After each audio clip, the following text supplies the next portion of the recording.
American Legion riders come together to honor the fallen, strengthen their bonds, Thank you for your service. support one another, and raise awareness about veterans' issues, including suicide.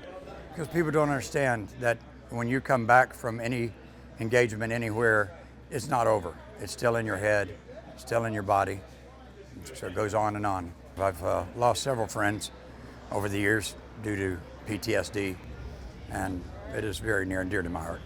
It hurts. It hurts because they didn't ask for help. And that's all you have to do. Like the homeless, a lot of homeless veterans out there. They don't know who to call or where to reach out. And because they, look like they've been on the streets, nobody's willing to help them. Statistics tell us that veterans are at great risk, and so are active duty service members.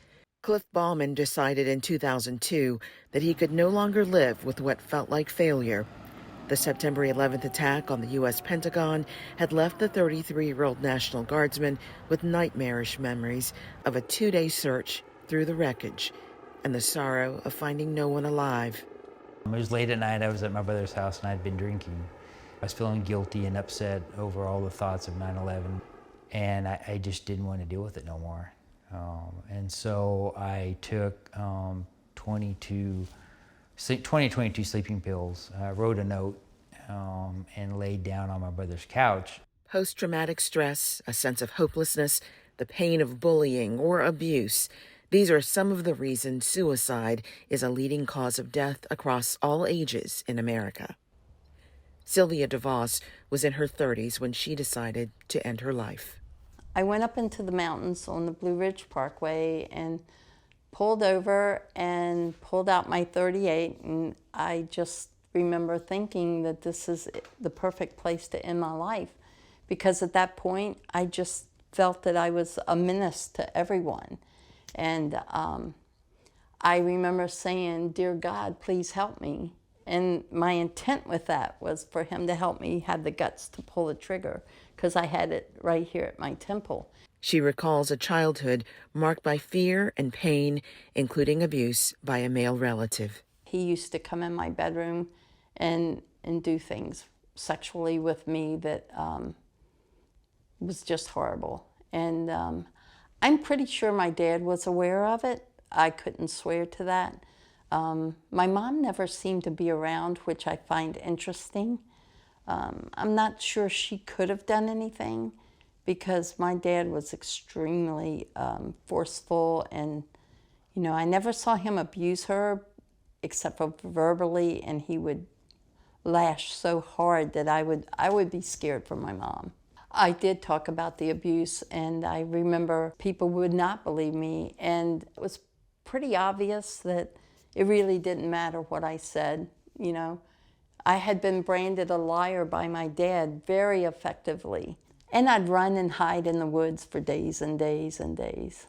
And I remember in 5th grade, there was a writing assignment, and I'm not quite sure what I had said in my paper that triggered somebody, but my teacher just got up and grabbed me by the wrist and took me to the principal, and they called my dad, and it was the school psychologist involved. And all I remember is when we got home, my dad really just annihilated me. And so I just learned not to say anything. Sylvia describes feeling ostracized and misunderstood, growing up as a Jehovah's Witness and being excluded by both black and white people she thought were her friends.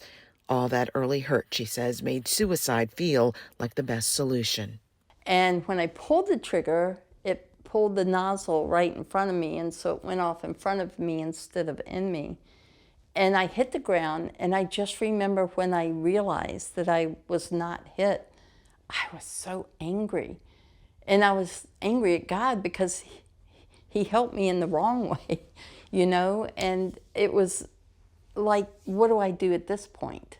What she did was throw away the gun, come down from the mountain, and call for help. And I'm so beyond grateful that I missed.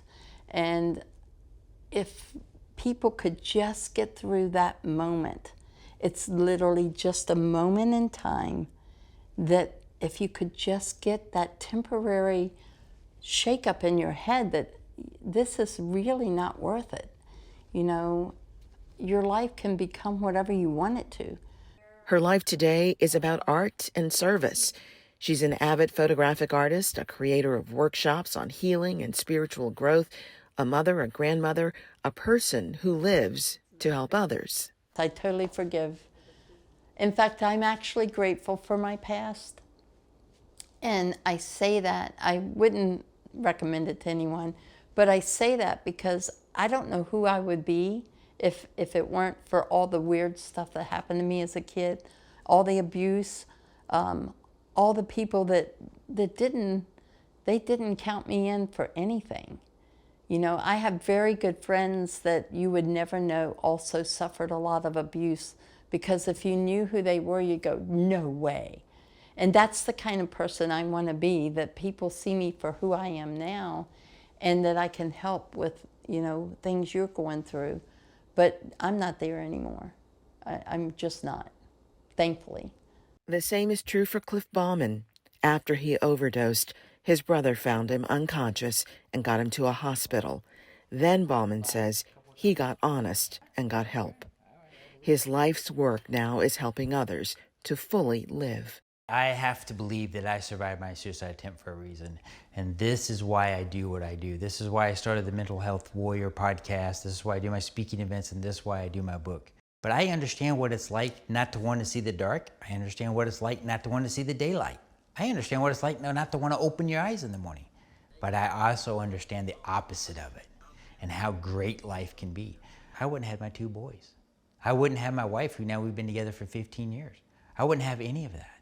Once you learn to control that, if you have PTSD, those mental health issues, and learn with good tools on how to get past it, life is so much better and so great.